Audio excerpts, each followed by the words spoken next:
Lake George Battlefield Moments, a production of Lake George Battlefield Park Alliance, preserving our area's incredible history. Here's the president of Lake George Battlefield Park Alliance, John Denuzzo. Welcome to Lake George Battlefield Moments. This is John Denuzzo, Lake George Battlefield Park Alliance. My guest today is Jose Filomeno, who's a proud resident of Lake George, also a village trustee, well-known local entrepreneur.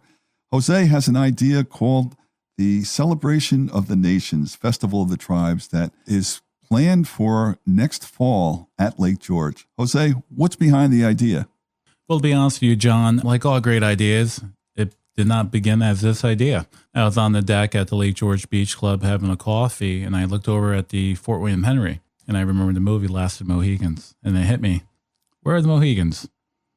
I mean, everything that I've seen in this area is Mohawk Valley, Mohawk River, and so on. And so I did a deep little dive, and I realized that the Mohicans were actually in Wisconsin. And it was after several unfortunate acts, such as the Indian Displacement Acts, they had to move. So I called Mayor Ray Perry here in the village and said, Ray, let's do an event. And he said, okay, go for it. After about a year of meeting, we realized that 3 days is not enough. And so it stretched out to a 14-day event, September 28th through October 11th in the year of 2026. Which happens to coincide with the 250th anniversary of the foundation of this country. And I've been quoted as saying, and I really do mean it, if the foundation of America was 250 years ago, the native indigenous people really created the bedrock in which that foundation was built upon.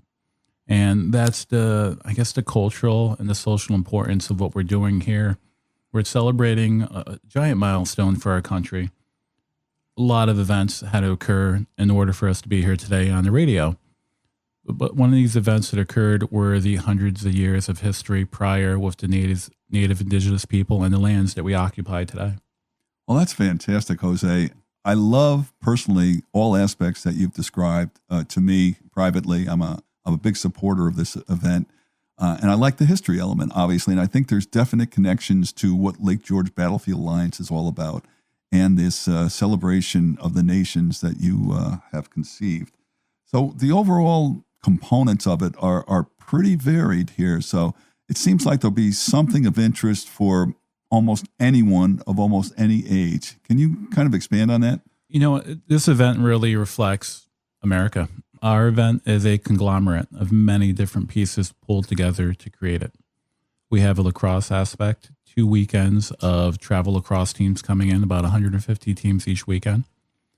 2 weekends of championship rodeo at the Painted Pony Ranch. We have 2 weeks of lectures, exhibitions, art installations, galleries, school-age kids visiting Monday through Friday, about 750 to 1,000 children per day for 2 weeks. So it's very, very, very diverse. And then I'll keep saying the word dynamic. We don't hinge on just one event. The overall encompassing event, it's several to make the one. And that really is, it's what our country is. Our country isn't just one face, one shade, one religion. We're a lot coming together to build one. And this event is my hopes and it's our efforts to raise awareness to not only the native indigenous people who are here, but also to our land and the history in which it holds. You know, we're very grateful here in Lake George and very lucky that when the glaciers retracted, they carved out these amazing lakes that we get to live and call home. Well, Lake George is one of them. It's a 32-mile highway. And if you could imagine going back 1,000 or so years, you're a people. Well, the lake provides food as well as unhindered travel. To travel 32 miles a couple hundred years ago would take days. And you could do it by boat safely to get from one end to the other. And, you know, we speak of Battlefield Park Alliance in 1755. Now you see why it was so crucial, this waterway, where 32 miles of water is a lot of water, but it wasn't enough. Yeah. You had the French on one end, the British on the other, all vying for it. And it wasn't just because it was a lake. Well, it was a very important lake. The natural resources surrounding by it. And also, if you think about it, from the north, what we consider modern day Canada up north, you could really knock out a 32-mile voyage from Fort Orange, travel up to Lake George, hop on the super highway of a lake. And next thing you know, you're pretty much in French lands and areas, trapping, trading, and so on. Culturally, it was very, very important, and militaristically, it held a value to it. One of the things that I think opened my eyes when you first described this project to me is that it's not just a weekend event, as you said. It's a landmark event. I mean, we talk about Americade, we talk about the car show, we talked in the past about the Elvis Festival. Yeah.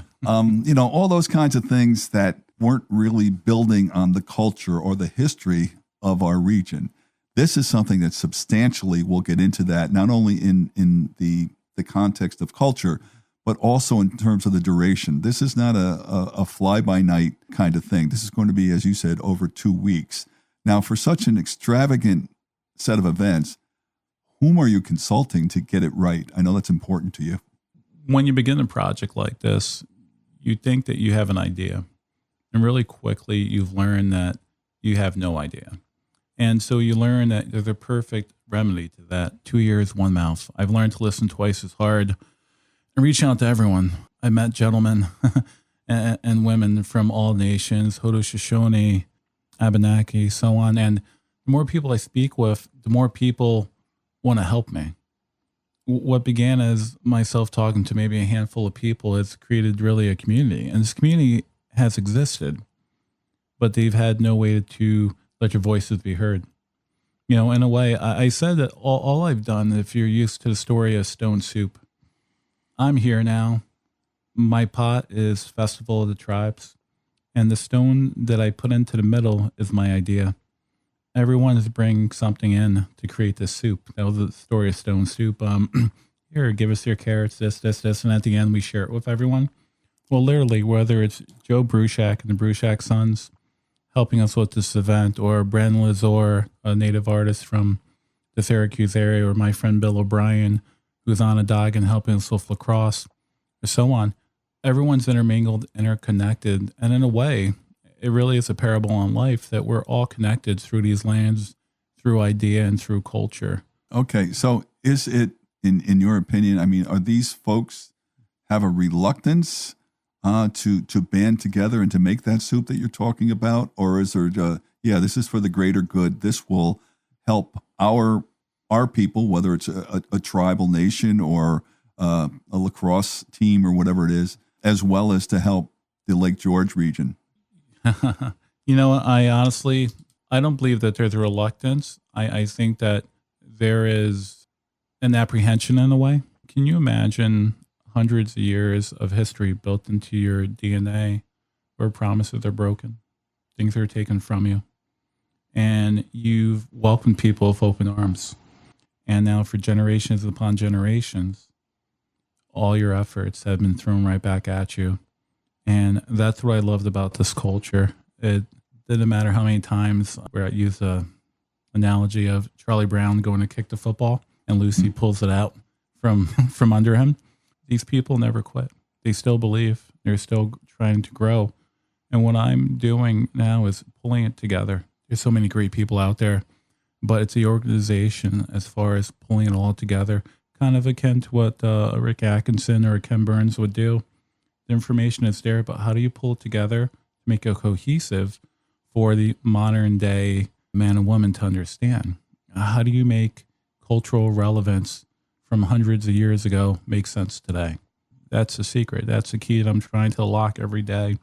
And I'm starting to realize this is growing larger, because it's not just an event to me. It's not, I'm not putting down a car show or a Americade, but it's not about a bike. It's not about a car. It's about people who have lived here and people who are continuing to live here through culture. So you have to be careful and respectful, because you never want to exploit.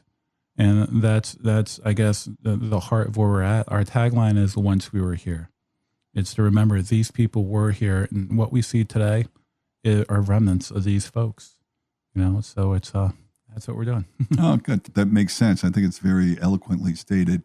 I want to ask you, is this just a Lake George based event, or is it beyond Lake George?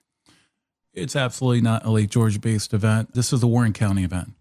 I said it before. Warren County, we're one of, I believe, 62 counties here in New York State. We're one of 62. I'm going to be the number one county in New York State.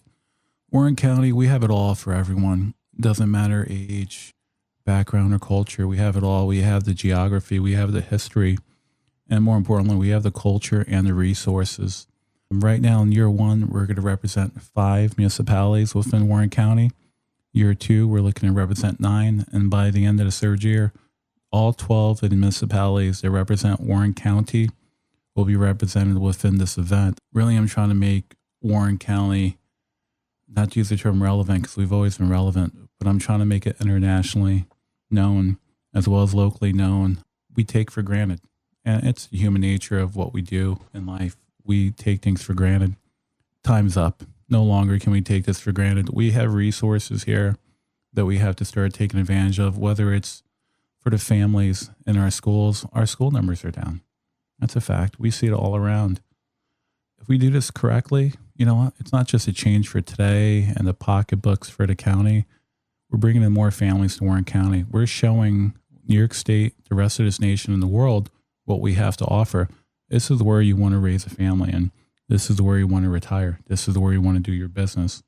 I honestly believe Warren County is the number one county in New York State because we cover all those bases.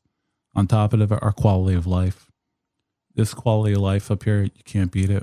I'm going to appreciate the universe of Native American interests, culture, etc., through things like the rodeo, through lacrosse, through cultural events, dance, art, and so forth. It sounds like a great idea, and you're the maestro conducting this orchestra. I'm all in on it, and I think a lot of people in the county and elsewhere will be all in on it once they hear more about it. We look forward to it, Jose. Thank you very much. Thank you. I appreciate it. And thanks for being a part of our history. Our website is lakegeorgebattlefield.org. Jose, is there a website in the future for this project? Yes, it's actually being built right now, but if you have any questions or need some more information as we get there, you can reach out to me at jose@festivaloftribes.com, jose@festivaloftribes.com. Thank you. Thank you. Lake George Battlefield Moments, a production of Lake George Battlefield Park Alliance, preserving our area's incredible history. For more information or to check out the latest podcast, go to lakegeorgebattlefield.org and listen live on Saturday mornings to Lake George Battlefield Moments on 93.5 Lake FM.